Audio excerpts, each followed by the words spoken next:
Not every one's cup of tea. കാരണം ഇതൊരു high voltage mass പടം, അങ്ങനത്തെ ഒരു പടമൊന്നുമല്ല. ലിജോ ജോസ് പെല്ലിശ്ശേരിയുടെ സിനിമകൾ ഇഷ്ടപ്പെടുന്നവർക്ക് അത് എന്തായാലും ഇഷ്ടപ്പെടും. കാരണം ഇതൊരു സ്ലോ പേസിലാണ് പടം പോകണം, സ്ലോ പേസിൽ തന്നെയാണ് അവസാനിക്കണം. അപ്പോൾ ആ ഒരു സ്ലോ പേസ് ആദ്യം നമുക്ക് അതിനകത്തോട്ട് കയറാൻ പറ്റിയിട്ടുണ്ടെങ്കിൽ നമുക്ക് എന്തായാലും ഇഷ്ടപ്പെടും. പക്ഷേ ഈ അതായത് ലാലേട്ടൻ്റെ ഭയങ്കര മാസ് സീക്വൻസ് പ്രതീക്ഷിച്ച് വന്നവർക്ക് എന്തായാലും ഡിസപ്പോയിൻ്റ് ആവും. കാരണം ഇതൊരു 100% LJP പടവും.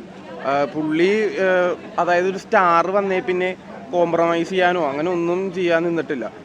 പുള്ളിയുടെ രീതിയിൽ തന്നെയാണ് പടം എടുത്തേക്കണത്. പിന്നെ ഫ്രെയിംസ് കാര്യങ്ങളൊക്കെ അടിപൊളിയായിരുന്നു. വിഷ്വൽ ക്വാളിറ്റി അന്യായം. കാരണം ഓരോ ഫ്രെയിംസും കിടലിനായിട്ടുണ്ട്. ക്രൗഡൊക്കെ വന്ന സീൻസൊക്കെ അടിപൊളിയാണ്. ഇൻ്റർവെല്ലിൻ്റെ സമയത്തുള്ളതും പിന്നെ സെക്കൻഡ് ഹാഫിലൊരു വാർ സീക്വൻസ് ഉണ്ട്. അവിടെ ഉപയോഗിച്ചേക്കുന്ന സ്കോറിങ്ങും കാര്യങ്ങളും എല്ലാം അടിപൊളിയായിട്ട് തന്നെയാണ് തോന്നിയേക്കുന്നത്. കാരണം ഒരു മാസ് പടം അങ്ങനത്തെ വിചാരിച്ചു തന്നവർക്ക് ഒന്നും അങ്ങനത്തെ ഒരു ഇതൊന്നും ഇഷ്ടപ്പെടില്ല ഈ സിനിമ. കാരണം ഒരു മാസേ പടമല്ല. പെല്ലിശ്ശേരിയുടെ ഒരു കൈൻഡ് ഓഫ് പടമാണ്. അതായത് പുള്ളിയുടെ ഒരു പടത്തിന് ഒരു സ്ലോ പേസ് കാര്യങ്ങളൊക്കെ ഉണ്ടാവില്ല. ഈ നൻപകൽ നേരത്തിന് ഒരു സ്ലോ പേസിൽ ആ ഒരു രീതിയിലാണ് പോയേക്കുന്നത്. അപ്പോൾ അതേപോലെ സ്ലോ പേസിൽ തന്നെ പോയേക്കുന്ന സിനിമയാണ്. പക്ഷേ നിങ്ങൾക്ക് ആദ്യത്തെ ഒരു 15 മിനിറ്റ് നമുക്ക് അതിനകത്തോട്ട് ആവാൻ പറ്റിയിട്ടുണ്ടെങ്കിൽ പിന്നെ ലാഗ് കാര്യങ്ങളൊന്നും തോന്നൂല. പക്ഷെ അതിനകത്തോട്ട് കയറാൻ പറ്റിയില്ലെങ്കിൽ സ്ലോ പേസ് പറ്റൂലെങ്കിൽ സിനിമ എൻജോയ് ചെയ്യാൻ പറ്റൂല. ഞാൻ എൻജോയ് ചെയ്ത്, കാരണം ലിജോ ജോസ് പെല്ലിശ്ശേരിയുടെ പടം എന്നുള്ള രീതിയിൽ ആ ഒരു പ്രതീക്ഷയിൽ കണ്ടതിൽ എനിക്ക് സാറ്റിസ്ഫൈഡ് ആണ്.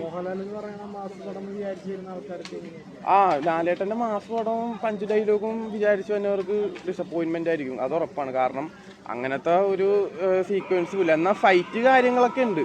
പക്ഷേ ആ ഫൈറ്റിനൊക്കെ തന്നെ ഒരു വെറൈറ്റി ഉണ്ട്. ഒരു വെറൈറ്റി പടം, ഒരു ക്ലാസ് പടവും, ഒരു ഗുരുവൊക്കെ പോലത്തെ ഒരു ക്ലാസ് പടവും. അപ്പോൾ ഞാൻ പറഞ്ഞത് എന്താണെന്ന് വെച്ചിട്ടുണ്ടെങ്കിൽ നിങ്ങൾ ഈ മാസ് പടവും കാര്യങ്ങളൊന്നും പ്രതീക്ഷ വരുത്. ഒരു ക്ലാസ് ലിജോ ജോസ് പെല്ലിശ്ശേരിയുടെ സിനിമ ഇഷ്ടമാണ് എന്നാൽ തീർച്ചയായിട്ടും കാണാം.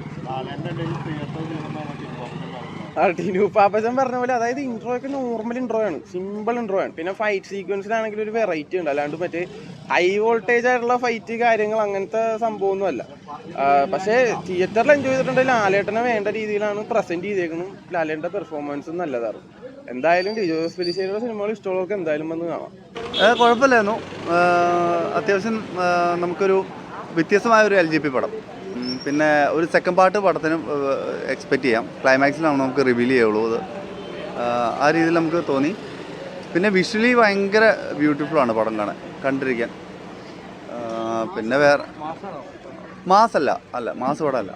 ഒരിക്കലും ഒരു ഫാൻസിനെ തൃപ്തിപ്പെടുത്താൻ പറ്റുന്ന ഒരു പടമല്ല അത്. അങ്ങനെ തോന്നി.